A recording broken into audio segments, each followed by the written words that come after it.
We knew very little, didn't we, about al-Baghdadi ahead of today? Yes, he's definitely kept his profile very low.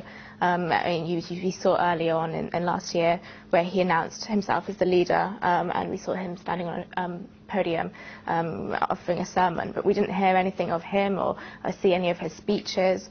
He's kept a very low profile in terms of his past. We know very little in general. Which in itself is quite unusual, isn't it, for a terror leader of this sort? Absolutely. I mean, if you compare it to, for example, al-Qaeda and Osama bin Laden, the way they used to orchestrate their media was very much focused on that specific figure, Osama bin Laden, and his oration and how he used to talk to the people, and he's very charismatic. It's very different to how they're dealing with Baghdadi, because whether this is because actually he doesn't have those skills that could weaken this persona of him being the leader they've all been waiting for, or whether it's because they've just chosen to keep him on the down low because they're learning lessons from Osama bin Laden having been exposed so much, and it leading eventually to him being caught. It's left to speculate over, but it's certainly slightly different tactics to how al-Qaeda played it, and even with Zawahiri now, the now leader, he does do more appearances than Baghdadi himself. Hassan, what do you read into the details we learned today? Because as we were hearing it in that report, the pictures, the details, even the school report that's come to light, paints him very much as an ordinary student who went to do quite a nondescript career, who's now been radicalised into becoming this terror leader. Indeed, I think we've spoken to people who actually met him or knew him indirectly through his relatives or groups he fought for, and with or sometimes against. And I think his career was mediocre. He was he was a student in the Islamic University in Baghdad.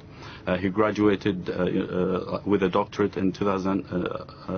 By 2000 he had a doctorate, and he was married, and he had a child.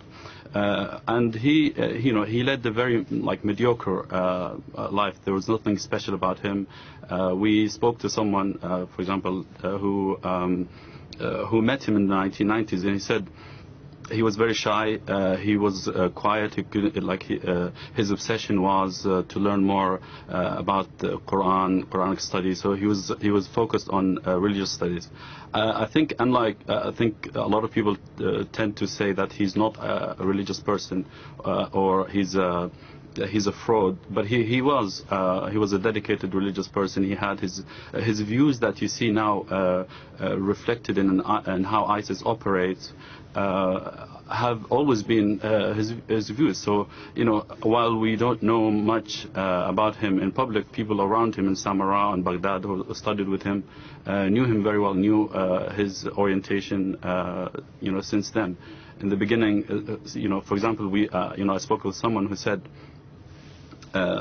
he had this feature about him that when all the groups that he fought for in the beginning, he, for example, or even became member of, like the Muslim Brotherhood, he was at least close to the Muslim Brotherhood. He left them and he called them apostates, so he became one of their arch enemies.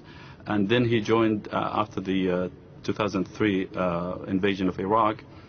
He joined the Jaish al-Mujahideen, and he became one of their fierce enemies.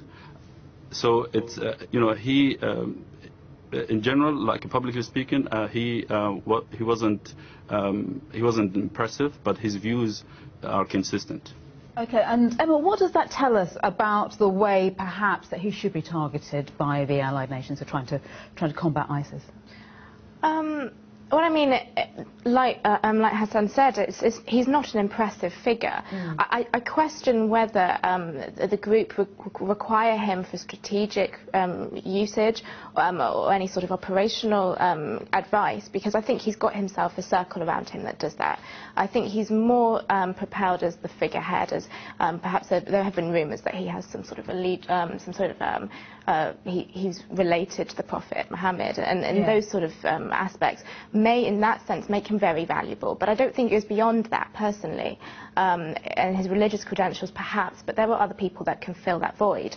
I think like we learned with Osama bin Laden, there's a very limited amount that we can really get out of eradicating one leader. These groups go beyond, and they survive past that and through to the ideology. Hassan, just very briefly, if you will, while we've got you here, tonight we've learnt about a British serving soldier who's gone out to aid Peshmerga forces. How vital is that kind of help when it comes to facing the threat that is IS?